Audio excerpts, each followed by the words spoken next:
입에서 뭐가 나왔어. 그거 올리덴탈 체크 가글이라 그런겨. 지금 쓰고 있는 가글 사용 후 확인해 보셨나요? 무색소, 무알콜, 무계면 활성제의 올리덴탈 체크 가글은 쉽게 나온 입안의 이물질을 눈으로 확인할 수 있습니다. 딴지마켓에서 판매 중입니다. 한글도 남보다 빨리 깨치고 참 똑똑했는데 갈수록 실력이 뒤처지는 것 같아 걱정이에요. 혹시 초등학교 교과서 본 적 있어요? 어려운 어휘가 너무 많아요. 학교에서는 어휘 개념을 하나하나 설명해 줄 시간이 정말 부족하잖아요. 그럼 어떡하죠? 내 아이의 어휘만큼은 내가 책임져야죠. 어휘 공부의 정성. 초등어휘 3000, 초등어휘 5000. 검색창에 초등어휘 3000을 쳐보세요. 자려고 누웠는데 저스툰 지루한 지하철에 저스툰 자려고 누웠는데 지루한 지하철에 클래스가 다른 재미 저스툰 클래스가 다른 재미 저스툰 웹툰 웹소설은 저스툰 클래스가 다른 재미 저스툰 다이어트를 위한 꿀팁. 동결건조 채소와 곡물, 단백질 그리고 효소와 비타민, 미네랄로 만든 다이어트 전용 그린 스무디로 하루 한두 끼만 바꿔 드세요. 비타샵 그린 스무디 다이어트 1522-6648 1522-6648 혹은 비타샵을 검색해주세요.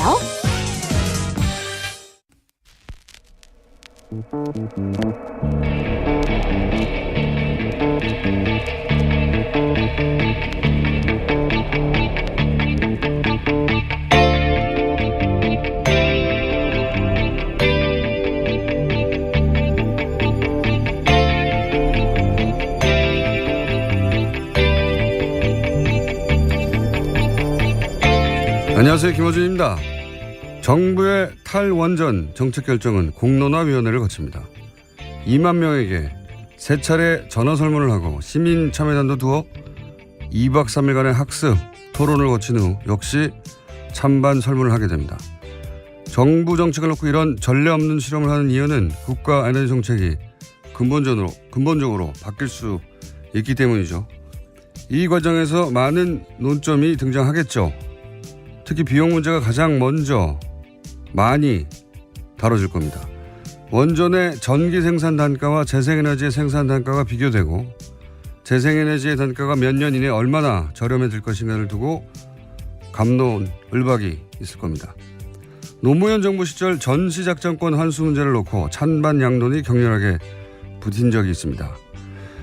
당시 반대론자의 주장 골자가 그랬습니다. 전시작전권을 우리가 행사하려면 군 전력을 강화해야 해서 로켓 구매에 얼마, 전투기에 얼마, 구축함에 얼마, 잠수함에 얼마가 든다. 그러니까 미군에게 전시작전권을 주는 것이 더 싸게 먹힌다. 이후 보수 정권은 전시작전권 전환을 연기하면서 같은 논리를 세웠습니다. 전환을 연기하는 것이 국방비 절감에 도움이 된다. 어떤 나라가 돈을 아낀다고 자기 나라 군대의 지휘권을 다른 나라에 넘기나요? 돈이 싸게 먹힌다고 자국민들에게 목숨을 걸고 전장에 나가라 명령하는 권한을 다른 나라에 주자는 발상을 아무렇지도 않게 하는 사고방식. 원전에 관한 제대로 된 논의의 출발은 바로 이 천박하고 부끄러운 사고방식부터 넘어서야 가능합니다. 국가 미래가 걸린 일에 돈보다 중요한 거 당연히 있죠. 김어준 생각이었습니다.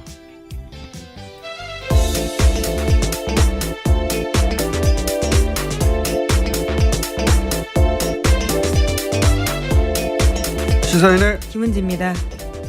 목소리가 월요일 목소리가 아닌데요? 어떤 의미신가요? 목소리가 맑아요. 아, 말단이 감사합니다. 네. 그래도 크게 맑지는 않습니다. 네, 동의합니다. 자, 시사인의 네. 김은지 기자 했나요? 네, 했습니다. 제가 맑지가 않습니다. 정신이. 자, 첫 번째 뉴스는요? 네, 오늘 이재용 삼성전자 부회장의 재판이 마무리됩니다. 지난 2월 28일 재판에 넘겨진 이재용 부회장의 결심 공판이 오늘 오후 2시에 열리는 건데요. 먼저 특검이 구형을 통해 형량을 제시하게 됩니다. 이어서 변호인단이 최종 변론을 하고 이재용 부회장 등 피고인들이 최후 진술을 합니다. 최근 대법원 규칙 개정이 바뀌어서요. 주요 사건 1심, 2심 선고 생중계 가능해졌는데요. 이달 말로 예정된 이 부회장의 선고가 중계될지 여부도 관심을 갖고 있습니다. 한 5개월 걸렸네요. 5개월 걸렸고, 예. 결심 공판이라는 게 이제 재판이 완전히 끝나는 게 아니라, 공방은 끝이 나는 거죠, 이제. 네, 이제 선고만 남은 상태입니다. 네.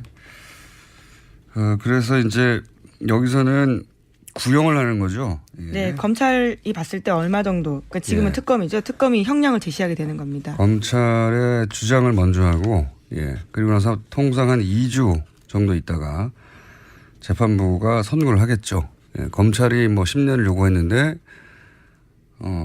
판사가 생각하기에는 5년이다. 뭐 이런 식의. 그러니까 오늘 아마 2시 이후에 나오는 형량은 그걸 보고 이제 뭐 5년이든 몇 년이 구형이 되면 5년을 사는구나 생각하실 수 있는데 그건 아니다. 예, 검찰의 주장, 그러니까 특검 쪽의 주장인 거죠. 네. 판단이라고 볼 수 있습니다. 그래서 이제 구형과 선고가 다른데 뭐 여전히 헷갈리는 경우가 많습니다. 오늘은 이제 구형만, 검찰의 주장만 있는 날입니다. 이 부분은 저희가 잠시 후에 주진희 기자 연결해서, 주진희 기자가 삼성 사실 전문이었거든요. 오랫동안. 전문도 많아요. 예. 삼성 전문 기자로 10년 이상 살았기 때문에 잠시 후 연결해서 미니 한번 해보겠습니다. 자, 관련한 뉴스들이 좀 있습니까? 네, 지난주 금요일 이재용 부회장 재판에서 특검팀이 박근혜 전 대통령 조서 일부를 공개했습니다. 검사가 2015년 7월 25일 두 번째 독대에서 이재용 부회장에게 승마협회 운영을 잘못하고 있다고 질책했냐고 박근혜 전 대통령에게 물었자 박 전 대통령 대답은 이렇습니다. 어이가 없다. 내가 어떻게 질책을 하냐라고 답했다라는 건데요. 질책하지 않았다라는 진술을 한 겁니다. 뿐만 아니라 박근혜 전 대통령은 제가 제의해서 삼성이 승마협회를 맡았는데 고맙게 생각해야 하지 않겠냐라고 되묻기도 했다라는 건데요. 이 진술은 이재용 부회장이 지난주에 재판에서 박근혜 전 대통령이 크게 질책해서 매우 당황했고 이후 승마 지원을 챙겼다라는 취지의 내용과는 상반되는 내용입니다. 박근혜 전 대통령은 이제 본인이 압박을 가해서 대가를 얻어낸 게 아니고 스포츠 진흥을 위해서 자연스러운 정책적 판단 이런 걸 했다는 말이고 이제 삼성 쪽에서는 대통령의 압박 때문에 돈을 줬기 때문에 뇌물이 아니다. 예.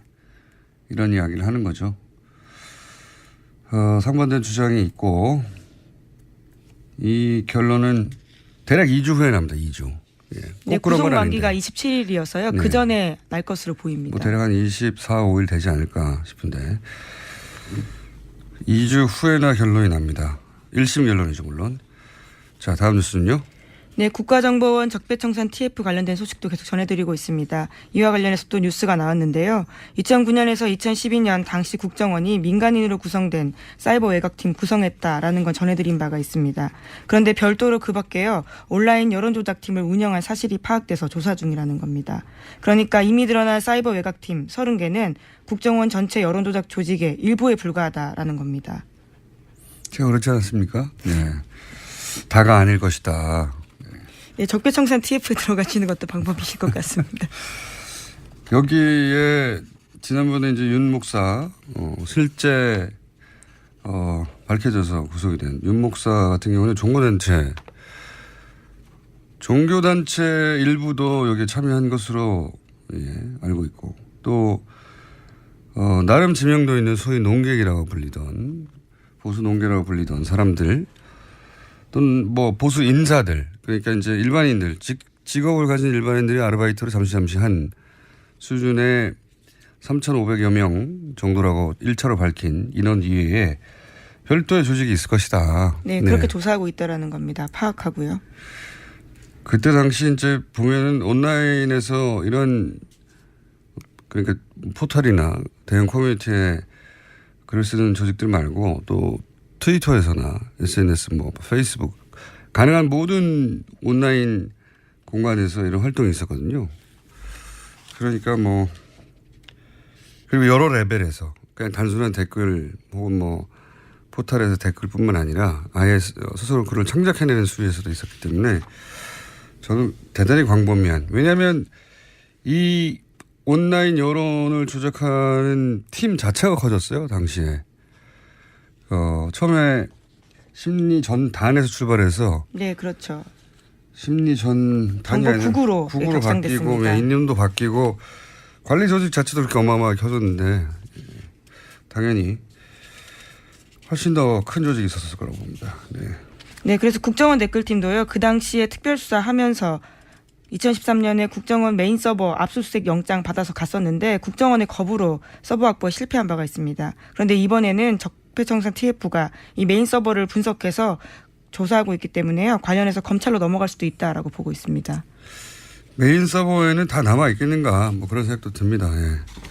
일부 있겠지만 여하간 여태까지 밝혀진 바로는 별도의 조직이 더 있다. 예. 또 관련 뉴스가 있나요? 네, 또 이렇게 사람들이 많은데 왜 이제까지 안 드러났을까에 대한 의문들을 가지실 수 있을 텐데요. 관련한 보도들이 또 있습니다. 국정원은 사이버 외곽팀에 참여한 민간인들에게 개별적으로 보안 서약서 받았다라고 합니다. 또 민간인들끼리 다른 팀의 존재를 알지 못하도록 국정원 직원이 이들을 점조직으로 관리했다라고 합니다. 간첩이죠, 간첩. 자국민을 상대로 한 여론 조작하는 간첩. 그렇게 저는 보입니다, 사실은. 네. 그리고 이제 예산도 보면 3,500명 얘기하면서 한 달에 2억 5천 이런 식으로 얘기했는데 이 국정원장의 최대 관심사 중에 하나였단 말이죠. 네. 이 일을 해서 다시 정권을 뺏기지 말고 유지해야 한다는 그런 목적하에 했는데 한 달에 2억 5천이라는 건 껌값입니다. 껌값. 정말 국정원의 방대한 조직 어마어마한 예산에 비하자면 국정원 최대 관심사에 이 정도밖에 돈을 안 썼다는 건 뭐 도저히 저는 3,500명이 전부가 아닐 거라고 생각이 들고 그리고 이제 보안 서약서를 받아가지고 소위 제가 했어요라고 손들고 나오는 사람이 없었다는 거죠, 과거에. 네, 처벌받거나 혹은 뭐 문제 제기를 할 수 없도록 만들었다라고 하는 것으로 보이는데요. 근데 이제 실제 이렇게 일한 사람들이 나와서 내가 누구로부터 어떤 식으로 지시를 받았고 어떤 활동을 하였다 말단에서 그런 사람을 사실 찾아야 되는데 좋은 방법이 있어요. 예. 이 포상금을 거는 겁니다. 누구에 대한 나와서 내가 보안사약서를 쓰고 그런 아르바이트를 했다는 사람한테 면책을 주고 포상금도 1억 이상 줘요. 예. 1억 이상. 아주 크게 걸어서 수많은 사람들이 자진해서 나올 거라고 봅니다. 이게 이제 그 민간에서 왜 댓글 가지고 크게 소송이 걸린 적 있지 않습니까? 네, 지금도 하고 있죠. 예, 모 강사가 라이벌. 네, 사교육 시장에서는 꽤 큰 이슈입니다. 예, 라이벌 업체에서 대규모 댓글 단을 돌렸는데 잡을 수가 없잖아요. 이게 국정원이 꼭 해서 잡을 수가 없는 게 아니라 아이디를 추적하고 하는 게 되게 굉장히 어렵단 말이죠. PC방에서 하고 그러면. 그래서 억대 포상금을 걸었더니 나타났어요. 그래서 가지고 있는 모든 정보를 그런 일이 있거든요. 네. 여기서는 여기 역시 가능하다고 봅니다. 참조해 주십시오. TF팀. 자, 또 있습니까? 다른 뉴스가? 네, 이명박 전 대통령 쪽 반응에 대한 뉴스도 있는데요. 공식 반응을 내놓진 않았지만 측근들이 정치보복이라면서 반발하고 있다라는 겁니다. 이명박 전 대통령 쪽 한 인사는 대응할 가치조차 없다. 국정원이 그렇게 할 일이 없냐라는 불쾌감을 감추지 못했다라고 하고요. 댓글팀이 없었다는 겁니까? 대응할 가치가 없었다라고 하는 것 봐서는요. 거기에 대한 대답은 하지 않은 것으로 보입니다. 국정원 그렇게 할 일이 없냐. 국정원 그렇게 할 일이 없냐는 얘기가 댓글팀이 없었다는 반응처럼 보여지는데. 네, 뿐만 아니라 예. 친이계 인사들도 정치와 절연하겠다라는 국정원이 여론몰이 공작에 나섰다라면서 반발하고 있습니다. 그러면서 끊임없이 과거 정부의 일을 들춰내는 것이야말로 적폐의 악순환이다. 이렇게 목소리를 높이고 있다고 합니다. 네. 목소리를 높이시죠. 네. 떨고 있겠죠. 자, 이런 반응은 나올 수 있는데 반응이 설득력을 갖기는 어려울 것 같습니다. 자, 다음 뉴스는요. 네, 어제 유엔 안전보장이사의 긴급회의가 열렸습니다. 유엔이 북한에 대한 강도 높은 제재안을 다시 내놓은 건데요. 북한의 주력 수출품인 석탄과 철광석 등 주요 광물과 수산물의 수출이 전면 금지됐습니다. 또 북한의 연간 수출액의 3분의 1에 해당하는 자금 차단 효과가 있을 것으로 보이는데요. 다만 애초 예상됐던 대북 원유 수출 금지 조항은 중국과 러시아의 반대로 빠졌습니다. 원유 수출 금지까지 해버리면 사실 북한을 완전히 고립해서 붕괴시키겠다는 거죠. 북한 붕괴는 중국과 러시아가 원하지 않습니다. 네. 기본적으로. 어마어마한 난민이 1,000만 명 단위로 발생할 수도 있고 그리고 그 지역에서의 권력 공백, 권력 공백이 불안정해지면 국지전도 있을 수 있고 미국이야 저 멀리 떨어져 있는 태평양 건너 땅이지만 중국, 러시아는 다 연결돼 있잖아요. 예.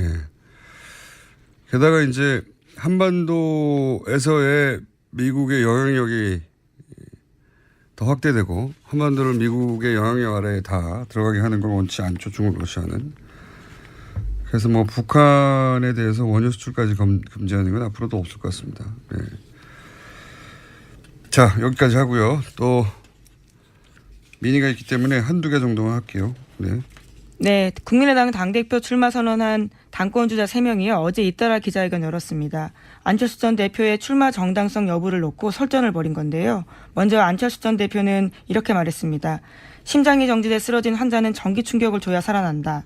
당이 들썩들썩하고 있는데 다시 살아나는 계기가 될 것이다. 라고 이야기했습니다. 또 독배를 마시는 심정으로 출마했다면서 자신은 당과 운명을 같이 하겠다라고도 밝혔는데요. 이에 대해서 천정배 전 대표와 정동영 의원이 비판했습니다. 천정배 전 대표 같은 경우에는요. 누울 자리를 구분하지 못하는 몰상식한 몰염치한 출마다라고 비판을 했습니다. 뿐만 아니라 대선에서 패배한 후보가 다시 들어간다는 것은 구태 중의 구태다라는 이야기도 했습니다. 정동영 의원 같은 경우에는 지난 1년 6개월간 사당하의 그늘에서 지지율 성적표가 5%가 되었다면서 이런 지도력으로 1, 2년 더 당을 이끈다고 하는 것은 소멸로 간다. 이렇게 비판했습니다. 당대표 자리를 놓고 이제 다투는 분들이니까 이런 반응들이 격하게 오가는 거죠. 예. 전기 충격을 줘야 살아난다. 본인이 전기인 거죠. 뭐 지금의 비유로 보면 그렇습니다. 예. 본인이 전기 장어 정도 되는. 네, 환자는 지금 국민의 당을 뜻하는 거고요. 예. 전기맨 선언이네요. 예. 안철수 전 대표 정치인이 다 됐어요. 예. 원래 이제 제가 오랫동안 만나본 정치인들이 다른 직업군과 가장 큰 결정적인 차이점이 뭐냐면 어떤 불리한 상황도 자기 합리화를 한다는 거거든요. 예. 그게 안 되면 정치를 못 해요. 사실은. 굉장히 특별한 정신세계를 가진 분인데 태양이 자기를 중심으로 도는 거거든요. 안철수 대표의 출마는 국민의당 태양은 나를 중심으로 둔다는 선언이죠. 예. 전기맨으로서. 여기까지 하고 왜냐하면 저희가 또 이상돈 의원을 연결할 거기 때문에 자 민의로 준비한 주진우 기자 아까 얘기한 삼성 관련해서 연결해 보시죠. 삼성 이재용 부회장 5개월간 재판이 오늘 2시에 결심 공판을 거친 이제 마무리가 되는 거죠. 삼성과 특검 오랫동안 취해온 주진우 기자 연결해서 이재용 부회장의 뇌물공여 재판 요약해서 좀 짚어보겠습니다. 주진우 기자.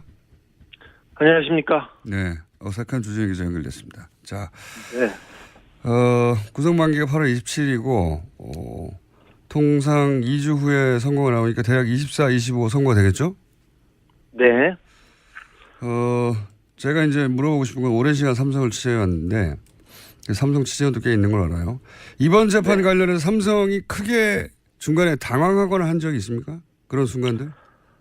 문영표 전 장관이 그 실형을 받았을 때 놀랐고요. 그리고 청와대에서 캐비넷에서 문건이 나왔을 때 놀랐습니다. 근데 가장 크게 놀란 것은 정유라가 법정에 나와서 이재용 부회장에 반하는 진술을 했을 때였습니다. 그때 삼성 측과 그리고 최순실 측에서 불출석 사유서를 내고 그리고 막으려고 사람을 동원하기도 했었거든요. 그런데 정유라가 등장했을 때 삼성은 패닉이었습니다.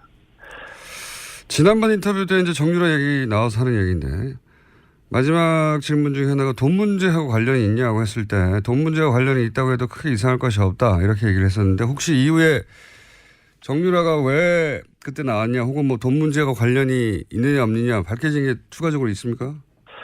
지금 최순실과 정유라가 연락을 끊고 있어요. 그리고 다른 관계도 이어지지 않고 있습니다. 그래서 지금 최순실, 정유라 그리고 장시호까지 모두 마유회를 가고 있다고 봐도 되는데요. 각자의 이익에 따라서 움직입니다. 그러니까 경제적 이유가 가장 클 거라고 봐도 뭐 무방한데요. 지금 돈 문제나 그런 문제가 지금 상태에서는 별 문제가 없이 그냥 수면 아래로 가라앉았는데 언제든 다시 떠오를 겁니다. 그 문제로. 특검 가서 정유라 씨가 돈 문제가 있다 이런 걸 밝힌 건 없습니까? 비슷한 얘기를 하긴 했으나 그게 뭐 핵심 쟁점은 아니었습니다. 특검에 가서 돈 문제가 뭔가 있긴 있다는 말을 하긴 했다. 예. 네. 가족 간에. 그리고 이 뇌물죄, 특히 재벌이 연루된 뇌물죄 경우는 결정적 증거가 과거에도 안 나왔기 때문에 결국 포괄적 뇌물 수수라고 하는 법리가 나왔어요. 예. 이 재판 기간 중에 이재용 부회장의 불리한 진술 증거가 추가 나오는데 한번 정리를 해보자면 문영표 시정 나온 게 있고요. 네. 그리고 김종 전 차관의 진술도 있었죠. 대표적 진술이 뭐가 있었죠? 김종 차관이 이런 진술을 했습니다. 제가 2015년 7월 8월에 박상진, 그러니까 삼성 사장입니다. 박상진이 정유라 지원을 위해 독일로 출국할 무렵 박상진하고 통화했는데 박상진이 박근혜 대통령이 갑자기 이재용에게 정유라가 올림픽 나갈 수 있도록 지원해달라고 요청했다고 말해서 깜짝 놀랐던 기억이 있다. 결정적인 진술로 작용하고 있습니다. 정유라 이름이 직접 나와서 깜짝 놀랐다. 뭐 이런 얘기 했었죠. 그렇죠. 예, 정유라를 도와달라고 했어요. 예. 그리고 정유라가 특검에 가서 진술한 내용 중에 혹은 뭐 법정에서 진술한 내용 중에 특별히 불리한 내용은 뭐가 있었습니까? 삼성에.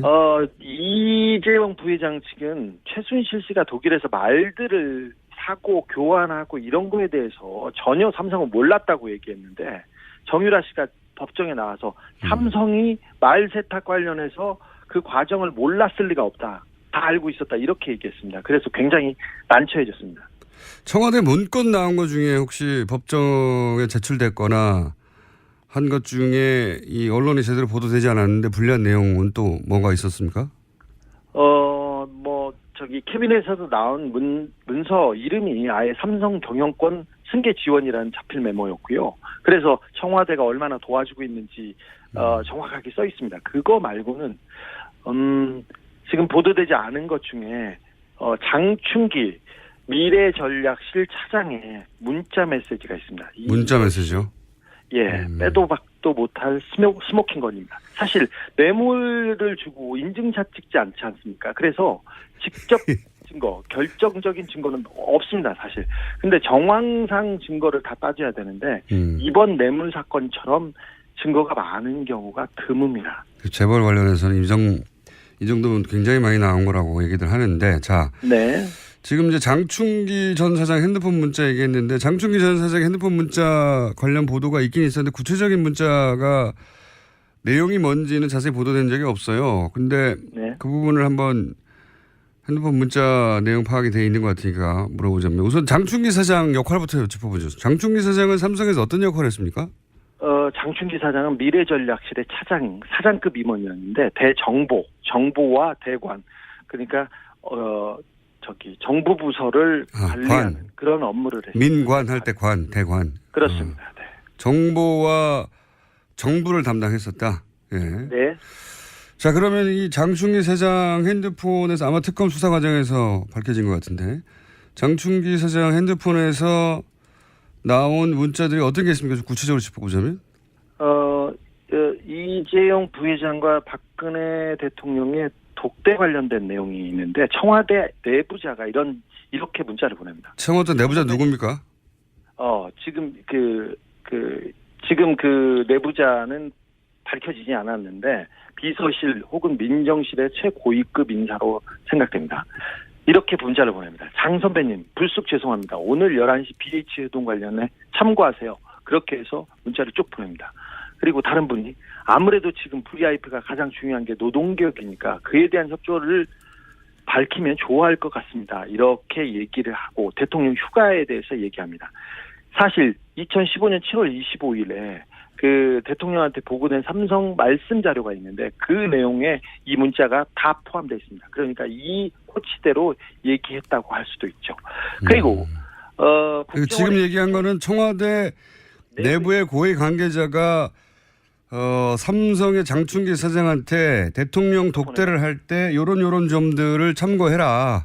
네. 라고 문자를 미리 보내서 코치를 했다는 거죠. 예. 그렇죠. 청와대가. 정확하게 그대로 그래서 그 독대 때 그 내용이 다뤄졌습니다. 그러니까 이 얘기를 할 수 있는 사람들이 몇 명 없는데 민정수석실 고위층 아니면 경제수석실 고위층 아니면 비서실장 이 정도인데 그 누가 보냈는지는 밝혀지지 않았습니다.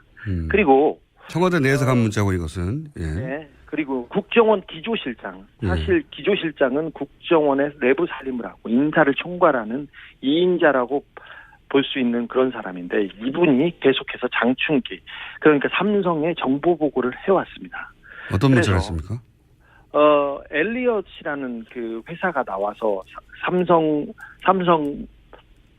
삼성의 합병에 걸림돌이 됐을 때 이렇게 보냅니다. 이현수입니다. 엘리엇은 1977년에 어디에서 시작됐고 자산이 어느 정도 됩니다. 그래서 한국은행 홍콩에서 관리하고 있는 내부 상황은 철저하게 통제돼 있는데 제가 더 알아보고 자세한 것은 그 나중에 보고하겠습니다. 이런 문자를 보냅니다. 또 이런 문자도 보냅니다. 복 많이 받으셨습니까? 지난해에는 사장님의 회사의 지원으로 우리나라가 안정되었지 않았나 생각합니다. 감사드립니다. 또한 자료는 아주 유용하게 활용되고 있습니다. 이 또한 감사합니다. 올해도 변함없이 이렇게 하면서 이현수 배상 이렇게 올립니다.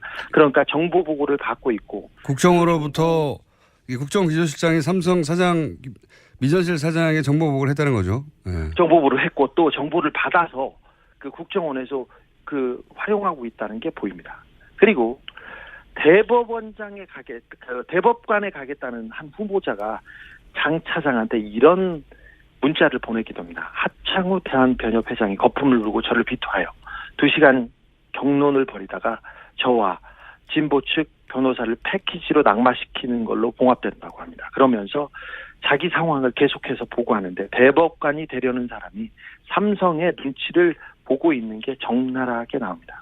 그러니까 대법관 되려는 사람이 미전실 사장한테 자신의 네, 인사와 관련해가지고 여러 가지 청탁 문자를 보냈다?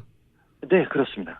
검찰 예. 그리고 예상치 못하는 거네. 예. 사실 삼성이 검찰 고위직과 법관 고위직 인사를 한다고 알려져 있습니다. 그런데 그런 모습이 그런 상황이 적나라하게 나옵니다. 하나만 더 보겠습니다. 임채진 전 검찰총장 기억하시죠? 예. 예, 이분이 이렇게 문자를 보냅니다. 임채진이네. 그동안 건강하게 잘 지내셨는가? 이번 토요일 미팅 계획대로 예정돼 있지? 그러면서 자기 사위 날더러 꼭 좀 갈 수 있도록 자네에게 부탁해달라고 하네 그려. 그러면서 인사청탁을 합니다. 뭐라고요? 어디를 갈 수 있게 꼭 부탁한다고요? 인도에 예. 인도의 한 자리를 원합니다. 해외 근무를 원할 때 원래 원하는데 자기 사회에 인사청탁을 하는데 사위가 어디서 근무했는데요? 삼성에서 근무합니다. 아하. 삼성에서 근무합니다. 그리고 인사청탁을 하거나 청탁을 하는 게 이런 검찰 관에 있는 사람뿐만 아니라 매경도 이렇게 청탁을 하고 보고도 하는데 매경이요? 언론사요? 예. 네, 언론사 간부 매경의 간부가 이렇게 문자를 보냅니다. 존경하시는 실 차장님, 어제 감사했습니다. 면세점 관련해서는 땡땡땡과 상의해서 보고 매경이 어떻게 해야 삼성의 면세점 사업을 도와줄 수 있을지를 구체적으로 알려주셨으면 좋겠다고 합니다. 김땡땡 올림 매경의 고위 간부입니다. 매경의 고위 간부가 삼성에게 삼성을 위해서 어떻게 기사를 써야 할지를 알려달라고 삼성 미전실 사장한테 문자를 보냈다는 거죠? 네, 그렇습니다. 최근에 대단하네요. 삼성 관련 재판에서 경제신문들 있지 않습니까? 머니투데이를 필두로 경제신문들이 다 나서서 재판이 불안하다. 이거 증거도 없다. 그러면서 계속해서 호도를 하고 여론 조성을 합니다. 예. 그걸 가지고 계속해서 법원을 압박하고 있는데 이게 다 이런 네트워크 때문에 그렇습니다. 그렇다고 추정됩니다. 예. 네네. 청와대에서 장충기 사장한테 민정수석실, 비서실장 모든 인사를 관여하는데 내부에서 그 인사 정보를 계속해서 보고하고 있었습니다. 삼성이 이 정도입니다. 그러면 삼성에서 이제 최순실의 존재를 몰랐다고 이제 주장하고 있지 않습니까? 그 네. 영향력을 처음에 몰랐다가 나중에 알았다 하는데 이 정도 영향력, 정보력이면 이 주장은 말이 안 되지 않나요? 몰랐다고 하는 건 말이 안 되죠. 사실 그 한화 김승현 회장의 아들이 특검에 나왔었죠. 그때 예. 폭행 사건으로 구속되어 있었어요. 근데 김승현 회장의 아들은 승마 선수였고 정유라와 함께 금메달을 따기도 했죠. 아시안 게임에서. 그 사람이 그 아들이 그 특검에 불려와가지고 초밥이 먹고 싶다고 해서 초밥을 한 개 사줬습니다. 그러니까 그걸 먹고 최순실이 실세라는 것은 당시에 말똥 치우는 파키스탄 노동자들도 다 한다 이런 얘기도 했어요. 그러니까 그 말 타는 사람은 삼성을 몰랐을 수도 없죠. 그랬는데 미전실이 우리나라 정보를 파악해서 주물럭주물럭합니다. 청와대 정보나 국정원 정보보다 삼성 정보가 더 정확하다는 얘기가 세간에 있지 않습니까? 그래서 이런 얘기가 나오는 건데 미전실 사장의 영향 얘기 이 정도입니다. 그래서 우리 사회를 이렇게 주무르고 있습니다. 그래서 다 알고 있었어요. 사실 그리고 독일 프랑크푸르트에 삼성 유럽 본부가 있는데 거기에 있는 삼성 양혜경 사장이라는 분이 최순실의 뒤를 오래전부터 봐줬다고 여러 차례 증언이 나오고 있습니다. 그래서 삼성이 먼저 최순실의 존재를 알고 승마협회를 접수해서 이 최순실 뒤를 지원해야 된다. 최순실을 독점해야 된다. 하면서 먼저 움직였다고 보는 게 지금 상황에서는 훨씬 더 자연스럽다고 봅니다. 최순실을 독점해야 한다. 예. 혹시 이 특검은 이제 이런 문자나 지금 뭐 공개한 문자 몇 개 있지만 공개하지 않은 문자나 또는 여러 가지 정보가 더 많이 있을 텐데 특검이 수사를 하고 나서 이 삼성과 이재용 부회장에 대해서 뭐라고 표현합니까? 지금 뭐 최순실을 독점한다고 이야기하길래 내가 묻는 건데 네네. 특검을 법적인 걸 묻는 게 아니라 수사를 하면서 받은 인상 뭐 이런 게 있을 거 아닙니까? 네. 특검 검사들하고 특별히 최순실과 정유라를 취재했던 검사들 사이에 이런 얘기가 있어요. 특검 초기에는 박근혜가 대통령인 줄 알았는데 최순실이 대통령이었다 이렇게 생각했다. 그런데 막판에 삼성 수사를 해봤더니 우리나라의 대통령은 이재용이었고 장충기가 비서실장이었다 이렇게 얘기합니다. 그런 정도로 비유한다. 네, 삼성 뇌물 공여 사건에 관해서는 그렇다는 얘기겠죠. 네, 그렇습니다. 그러니까 삼성이 국가 권력과 대등하게 딜을 했다 이렇게 파악하나 보죠? 그렇죠. 사실상 삼성이 국가를 지배하고 있었고요. 우리 전체 사회를 주물렀다. 청와대도 국정원도 삼성 아래에 있었고 아래에 있거나 대등했고 그다음에 검찰과 법원에서 삼성한테 인사청탁을 합니다. 그냥 언론은 그냥 애완견 수준이었고요. 그걸 보면 우리나라가 삼성공화국이었구나. 알겠습니다. 네. 생각했다고. 삼성을 오래 취재하다 보니 인터뷰는 점점 감정이 올라오는 것 같은데. 마지막 질문인데. 아니라 삼성을 제가 좀 정확하게 알고 있어요. 다른 사람에 비해. 특검. 알잖아. 마지막 질문인데 특검이 몇 년 구형할 것 같아요? 내 얘기를 한번 해보죠. 오늘 구형할 것 같은데 어제 밤까지도 경론을 벌이면서 회의를 했습니다. 사실 이재용 부회장한테 적용된 혐의 중에 가장 핵심은 뇌물공여인데 뇌물공여는 법정형이 5년형 이하예요. 그러니까 큰 범죄는 아닙니다. 이재용 부회장이 다른 죄보다 말이죠. 그런데 가장 무거운 것은 재산을 국외로 도피한 혐의인데 50억 이상을 도피했으면 10년 이상 징역이 나와야 됩니다. 무기징역까지 선고할 수 있고요. 그다음에 횡령죄도 지금 가볍지 않은데 50억 이상이기 때문에 무기 또는 5년 이상의 징역이 나와야 됩니다. 이 밖에 이재용 부회장이 국회에서 위증했죠. 1년 이상 징역입니다. 이걸 따져보면 세게 때리면 17년, 20년을 때릴 수 있고 약하다 하면 10년 정도 때릴 수 있는데 삼성을 지금까지 약하게 때려왔던 검찰의 관행을 전임자들을 어느 정도 고려해야 하기 때문에 저는 15년 예상합니다. 12년에서 15년 구형할 거라고. 알겠습니다. 2시 이후에 밝혀지겠죠. 오늘 여기까지 하겠습니다. 네. 감사합니다. 지금까지 시사인의 주진우 기자였습니다. 자, 김은지 기자도 안녕. 네, 저희 장충기 전 사장 문자는 이번 주 발행되는 시사인에서 확인할 수 있습니다. 더 자세하게요. 뉴스 공장에 다 얘기했기 때문에 안 사볼 거예요. 아니, 훨씬 더 자세합니다. 예, 내일 감사합니다. 뵙겠습니다. 예. 아무도 묻지도 따지지도 않고 가입하셨다고요? 보험은 너무 어려워요. 걱정 마십시오. 마이보험 체크가 도와드립니다. 1800-7917 마이보험 체크로 지금 전화 주세요. 1800-7917 이미 가입한 보험이나 신규 보험도 가장 좋은 조건을 체크해서 찾아드립니다. 인터넷 한글 주소 마이보험.com 또는 카카오톡에서 아이디 검색 마이보험을 친구 추가하여 상담하실 수 있습니다. 모닝똥? 제겐 사치였죠. 내가 토끼인지 토끼똥이 나인지. 내가 변을 본 것인지 변을 당한 것인지 나는 바나나이고 싶다. 간혹 구렁이이고도 싶다. 미궁 대장사랑!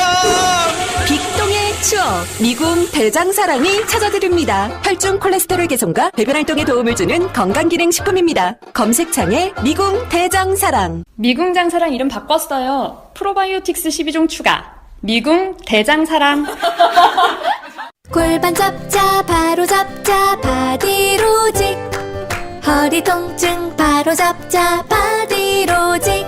2017년 쿨 썸머 바디로직 라이트 출시. 통기성이 좋아 땀 걱정 없이 한여름에도 쾌적하게. 입은 듯 안 입은 듯 가벼움의 신축성은 그대로. 자세가 좋아지는 골반 교정 타이즈 바디로직 검색창에 골반 교정 바디로직. 라이트.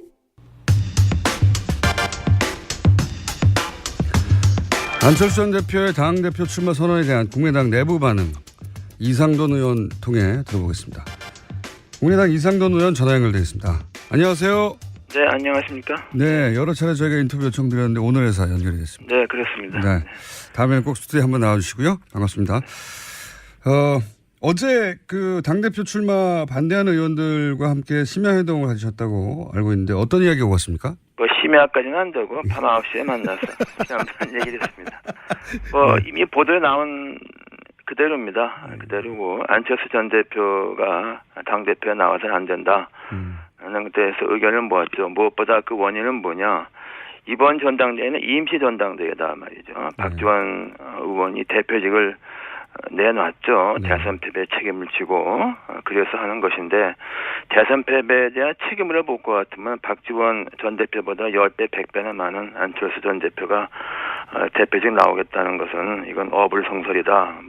그런 데 대해서 의견 일치를 모았습니다. 네.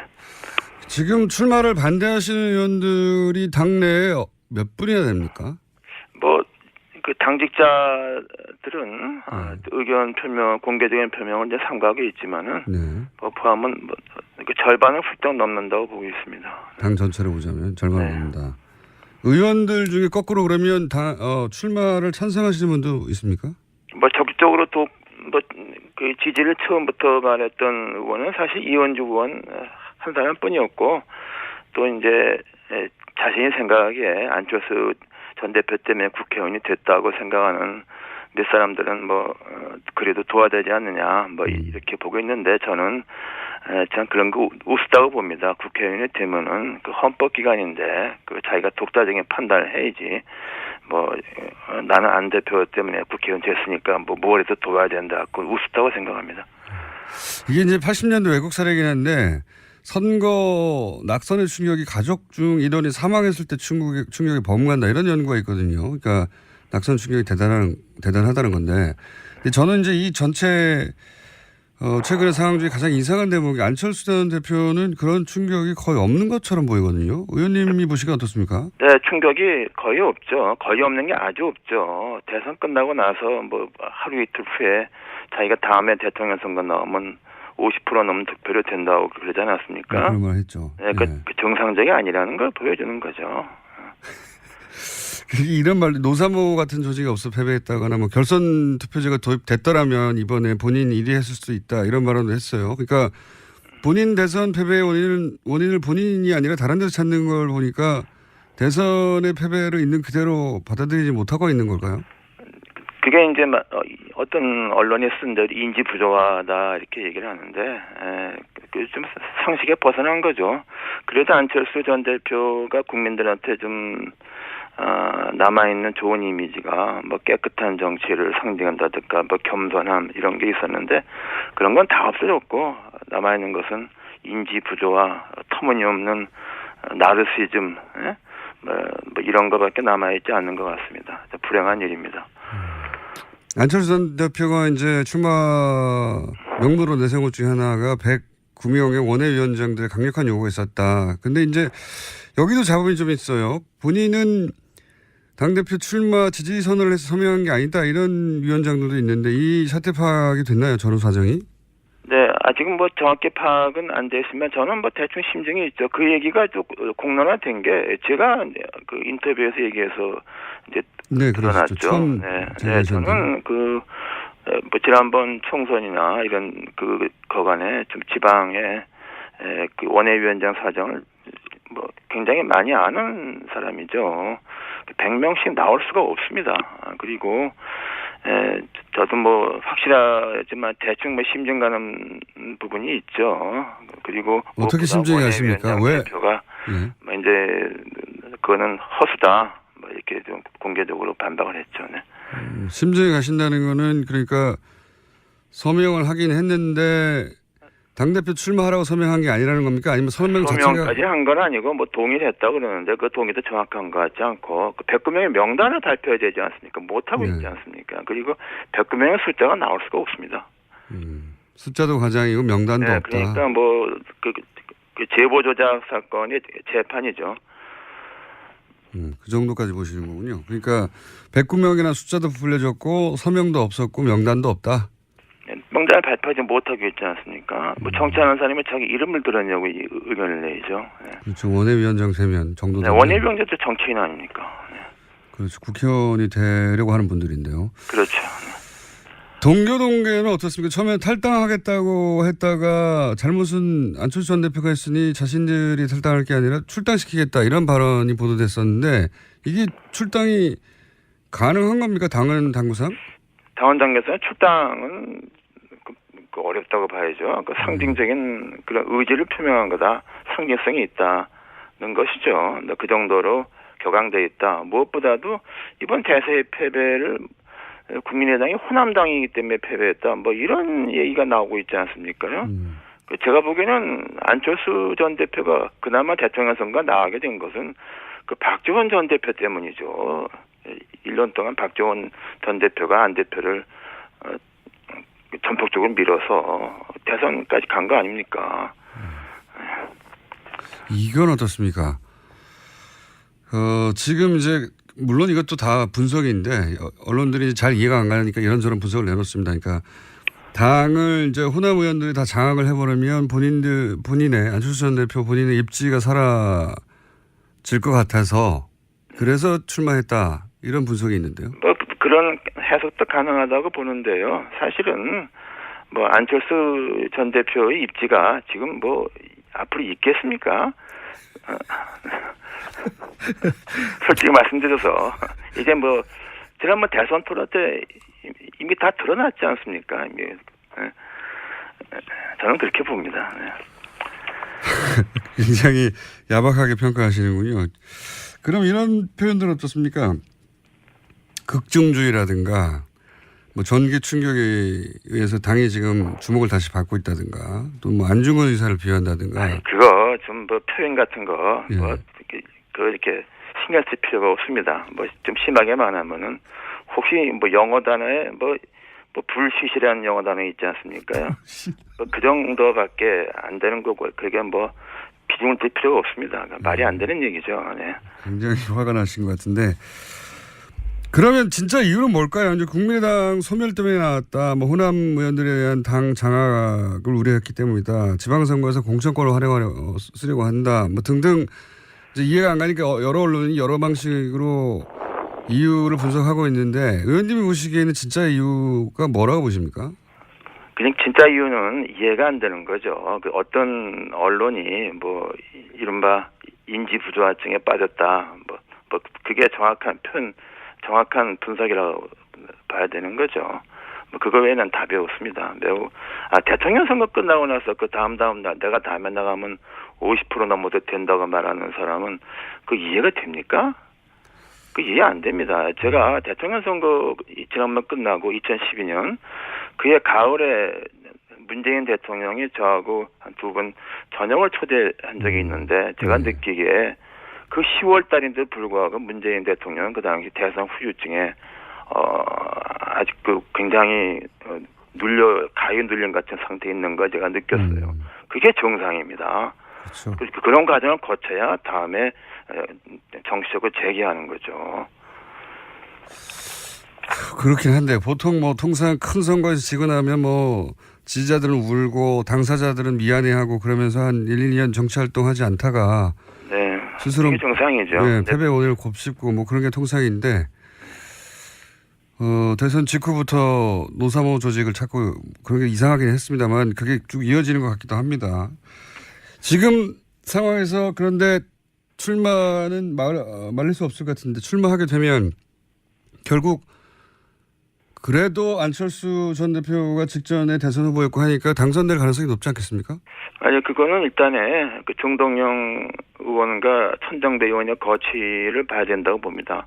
참고 삼아서 저는 뭐 정동영 의원이나 그 천정배 의원이 당대표 되는 거를 뭐 반대하는 것도 아니지만 지지하는 것도 아닙니다.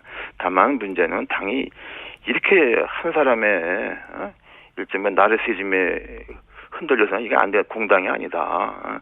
이런 생각이고요. 그래서 일단은 그 정동영 의원과 천정배 의원이 오늘 내일 며칠 동안에 그 두 사람의 결심을 일단 봐야 됩니다. 그건 누가 말할 수 없고 본인의 결심이죠. 과연 단일화를 나갈 것인가, 단일화를 말씀하시는 부산시킬 것인가, 단일화할 것인가, 뭐 이걸 저간 그 두 사람의 결심을 봐야 됩니다. 네.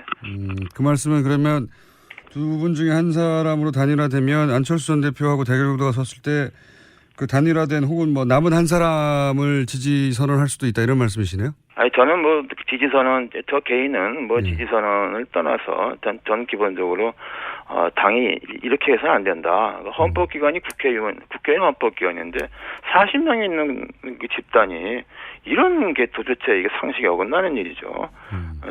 저는 그래서 원칙적인 입장에서 말씀드리는 건 이제 말하는 겁니다. 지지 선언까지는 아니더라도 누군가를 지지한다기보다는 안철수 전 대표 당선은 안 된다는 낙마 선언을 하신다는 건가요? 그러니까 말하자면 낙마 선언 반대 선언이죠. 반대죠. 네. 그래서는 안 된다. 그리고 이 모든 책임 있는 사람이 뭐 의사로 나서는 거죠. 그건 얘기가 안 되죠. 그런 소위 이제 낙마 선언 혹은 뭐 반대 선언을 할 의원분들이 당내에 많습니까? 아니 그런 게 지금 말씀드렸잖아요. 거기 인식을 같이 하고 있는 분이 절반 이상이 된다. 절반 이상입니다. 다만 이제 지금 주요 당들을 맡고 있기 때문에 공개적인 말은 삼가고 있는 것이죠. 네. 의원님이 직접 출마하시는 건 어떻습니까? 글쎄요, 저는 뭐 그건 생각해 본 적이 없습니다. 그 뭐 도와주시겠어요? 그건 무슨 그런 제가 엉뚱한 말씀을 저한테 하시네요. 의원님 출마하시면 굉장히 신선할 것 같은데. 네. 글쎄요, 뭐 되게 신선할 것 같지 않은데요. 저도 뭐 오늘 여기까지 하고요. 저희가 다음 스튜디오 직접 모시겠습니다. 오늘 말씀 감사합니다. 네, 감사합니다. 네, 지금까지 국민의당 이상돈 의원이었습니다.